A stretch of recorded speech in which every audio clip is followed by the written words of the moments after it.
Have you ever looked back at your life and realized that almost every good thing you had eventually slipped through your fingers? Not all at once, just little by little. A friendship that slowly faded, a relationship that almost worked, an opportunity you were too afraid to take, a conversation you wish you could have over again. After enough of those moments, you start noticing a pattern, or at least you think you do. And eventually your mind lands on a conclusion that feels impossible to ignore. Maybe I'm the problem. I don't think there's a more dangerous thought than that. Because once you start believing it, everything begins to reinforce it. Every mistake becomes proof. Every rejection becomes confirmation. Every ending becomes another reason to believe you ruin everything you touch. I've had that thought more times than I'd like to admit. Not after one bad day, not after one failed relationship, but after enough disappointments stacked on top of each other that they started feeling less like random events and more like a reflection of who I am. It's a heavy thing to carry, because when you believe you're the common denominator, you stop seeing mistakes as things you've made. You start seeing them as evidence of the kind of person you are. There's a huge difference between saying, I messed that up, and saying, I ruin everything. One is about a decision, the other becomes an identity, and identities are much harder to escape. I've noticed that whenever something ends, my brain immediately starts replaying everything I could have done differently. Maybe I talked too much. Maybe I didn't talk enough. Maybe I should have reached out sooner. Maybe I should have walked away earlier. Maybe I cared too much. Maybe I didn't show it enough. It's like my mind refuses to let anything simply happen. There always has to be a reason. And if I can't find one, I'll create one. Usually by blaming myself. I think a lot of people who overthink end up doing this. We'd rather believe everything is our fault than accept that some things are outside of our control. Because if it's our fault, then maybe we can fix it.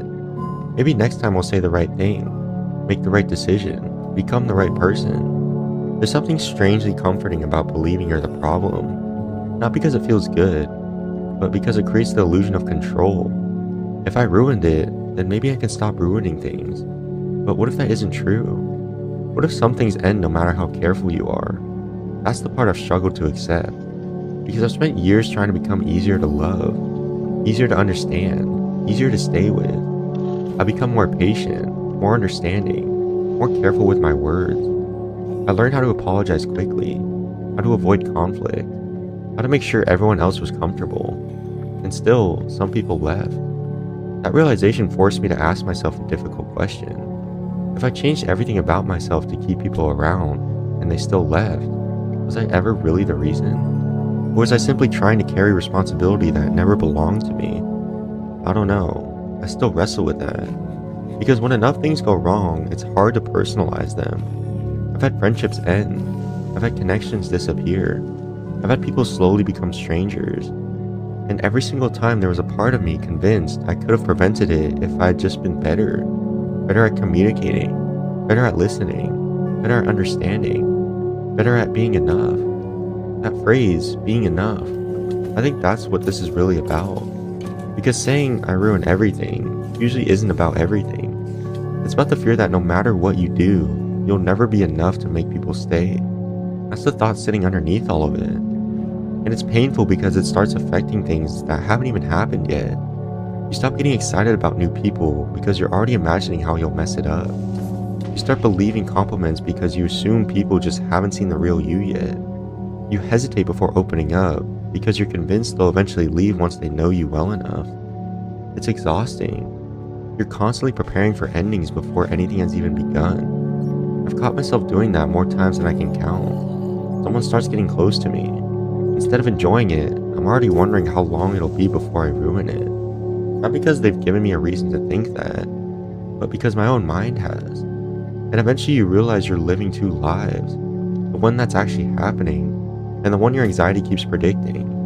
The second one usually wins, not because it's true, but because it feels familiar. I've started noticing something about people who constantly blame themselves. They're usually much kinder to everyone else than they are to themselves. If a friend came to me and said, I ruined everything, I probably wouldn't agree. I remind them that relationships involve two people, that friendships end for countless reasons, that mistakes don't define someone's entire character. I tell them that they were being too hard on themselves. Yet when it comes to me, none of that compassion seems to exist. It's strange how easy it is to offer grace to everyone except yourself. Sometimes I think I still carry versions of myself that don't exist anymore. The insecure version, the awkward version, the version that made mistakes years ago. Every time something goes wrong today, those old versions immediately show up. They start telling me, see, nothing's changed. But that's not true. I've changed in more ways than I probably realized. I've become more patient, more self-aware. I've learned how to communicate better. I've learned when to apologize, when to walk away. Growth has happened. My brain just has a habit of overlooking it. Because negativity is louder than progress. One failure stands out more than the 10 successes. One rejection outweighs 100 moments where things went right. That's how our mind works. They remember pain because pain feels important. But memory isn't always objective. Sometimes it only keeps the evidence that supports the story we're already telling ourselves. If the story is, I ruined everything, then your brain will spend years collecting proof. It won't pay much attention to the friendship you've kept, the people who stayed, the conversations that went well, the lives you've positively impacted without even realizing it. Those moments don't fit the narrative, so they quietly disappear into the background. I've been trying to challenge that, not by pretending I'm perfect. I'm not. I've made mistakes. I've said things I regret. I've handled situations poorly. I've hurt people without meaning to. Every person has.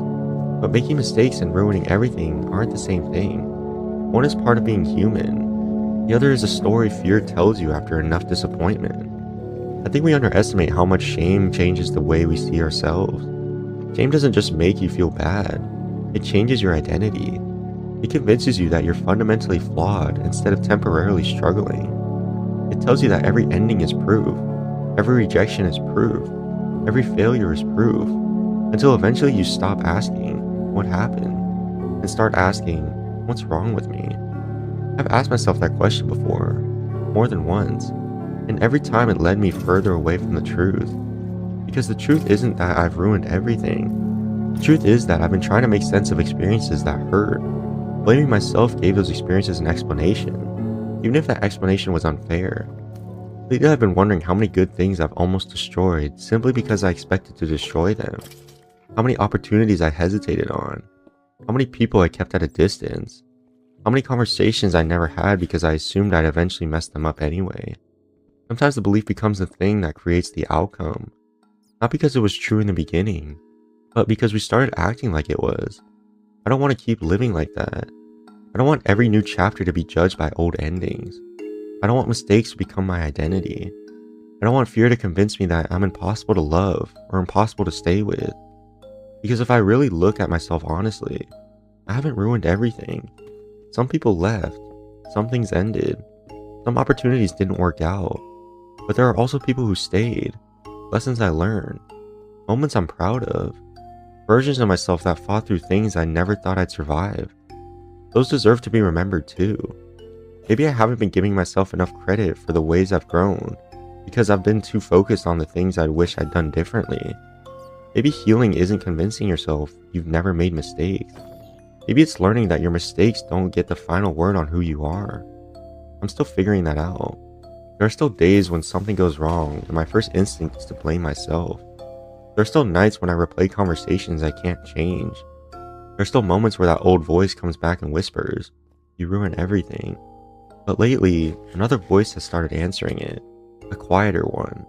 One that reminds me that broken things aren't always broken because of me. That not every ending is my responsibility. That not every loss is a reflection of my worth. And maybe learning to believe that is the first step toward finally letting myself enjoy the good things, instead of constantly waiting for the moment I convince myself I've destroyed them.